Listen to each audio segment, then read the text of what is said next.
In this last video, I want to consider kind of a special case when we have a graph that has endpoints. In all of the examples we've seen so far, the graph was assumed to continue infinitely far in both directions.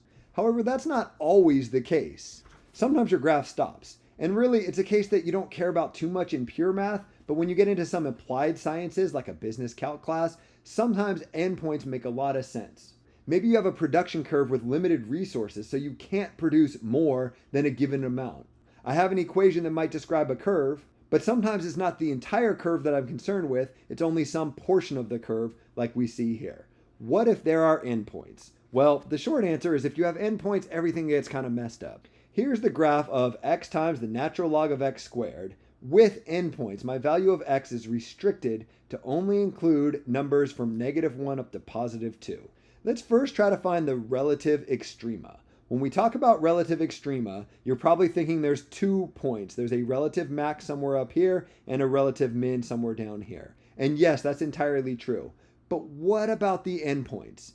Technically, this point is lower than all of its neighbors, right? The neighbors to the right are higher than it, and it doesn't have any neighbors to the left. And technically, this point right here is a local or relative maximum because it's higher than all of its neighbors. The neighbors to the left are lower than it, and it has no neighbors to the right. Some books don't like that. Some books don't like to include endpoints as relative extrema, minima, or maxima.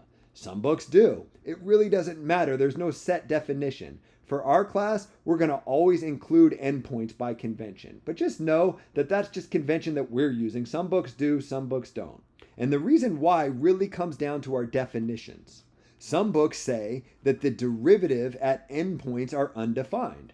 And if the derivative is undefined, you should consider it as a critical value. And if you're considering it as a critical value, then maybe it makes more sense to talk about it as a relative min or a relative max. Whatever. All you need to know for our class is if you have endpoints, when you're looking for relative extrema, do the exact same thing that we did, where we find critical values and we classify them using the second derivative, but then also consider the endpoints.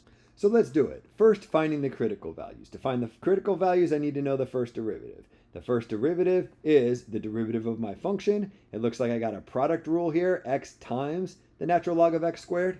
If you're really clever, you could use some log rules in here, but I'm not going to because I suspect that a lot of students wouldn't. So I'm going to take the derivative of the x, which is just equal to 1, and then I'm going to leave the natural log of x squared alone. And then I'm going to add to that the derivative of the natural log of x squared. That'll be a 2-step process using the chain rule. I first take care of the natural log part of it, leaving the x squared alone to get 1 over x squared. And then I multiply that by the derivative of the x squared, which is 2x. 1 over x squared times 2x is the derivative of the natural log of x squared. But remember, I'm using the product rule over here, so I have to take the derivative of this second thing and multiply that by the first thing, which is just equal to x. Fortunately, this all simplifies pretty nicely. I get the natural log of x squared as my first term, and in my second term, this x and this x squared all cancel out, and I'm left with just the number 2. To find my critical values, I got to take that first derivative and set it equal to 0. In other words, I have to solve the equation, the natural log of x squared plus 2 is equal to 0. This is kind of a hard equation to solve. Don't worry about it if you couldn't do it, but let me show you how. Subtract 2 from both sides to get the natural log of x squared equals -2. And then you have to get rid of this natural log here to get at this x that's in the parentheses. And the way you do that is you rewrite this from logarithmic form to exponential form. Think e to both sides of the equation, and you get x squared equals e to the -2 power. E to the -2 power is the same as 1 over e squared. So I get x squared equals 1 over e squared. And when I take the square root of both sides of the equation, I get plus or minus 1 divided by e. The square root of 1 over e squared is the square root of 1 divided by the square root of e squared, which is 1 over e. E is a number that's like 2.7 or so. So this is 1 divided by 2.7 or so. This is a little bit less than 1/2. So I get plus or minus a little bit less than 1/2. Oh yeah, that checks out. Here's 1/2. Here's a little bit less than 1/2 positive. Here's -1/2. Here's a little bit less than -1/2. My 2 critical values. Typically we're done at this stage, but in this specific example, we got to be really careful. To find critical values, we have to think about when the first derivative equals 0, but we also have to include endpoints. So we look at our graph here and we recognize that we have an endpoint at -1 and an endpoint at +2. So there's actually 4 critical values. 1 divided by e, the negative of 1 divided by e, -1, and +2. These are kind of one type of critical value, and these are a different type of critical value, my endpoints. When I'm classifying those critical values, for the type that I got from finding f prime of x equals 0, the type that come from a flat graph, I can use my second derivative test. I first figure out my second derivative, which is easy enough because I already have the first derivative written right here. The second derivative of this sum, I take the derivative of this and add the derivative of this. This is just 0, so really it's just the derivative of the natural log of x squared, which using the chain rule is 1 divided by x squared times the derivative of x squared, which is 2x. 1 over x squared times 2x is 2 divided by x. My second derivative is just 2 over x.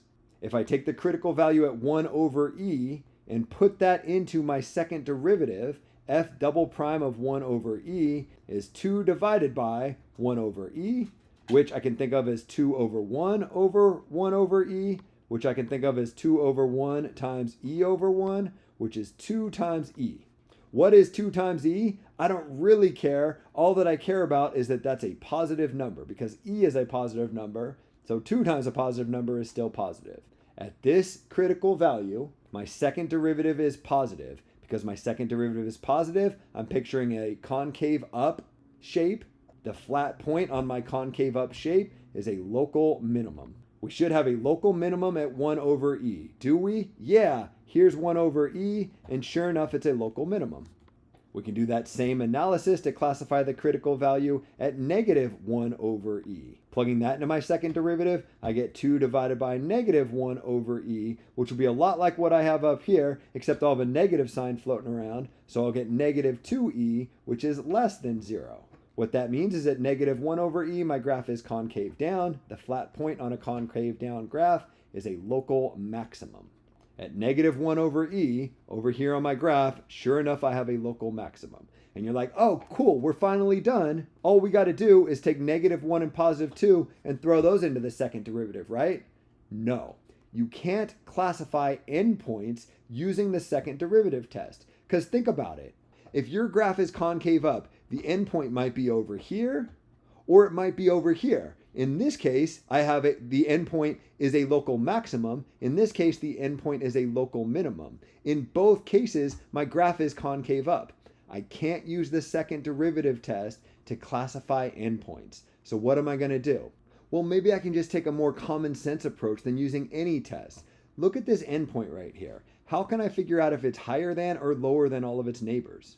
Well, maybe just pick a neighbor. Maybe just pick a point that's right next to it and figure out the height of that point. I know that the height at -1 is equal to 0, either from looking at the graph or by recognizing that the natural log of +1 equals 0. But what if I'm a little bit to the right of -1? Am I going to end up with a negative number or a positive number? Well, I could just pick some number and plug it into this function and see what happens. Ooh, I don't really like that. That didn't feel good. Okay, so what about this then?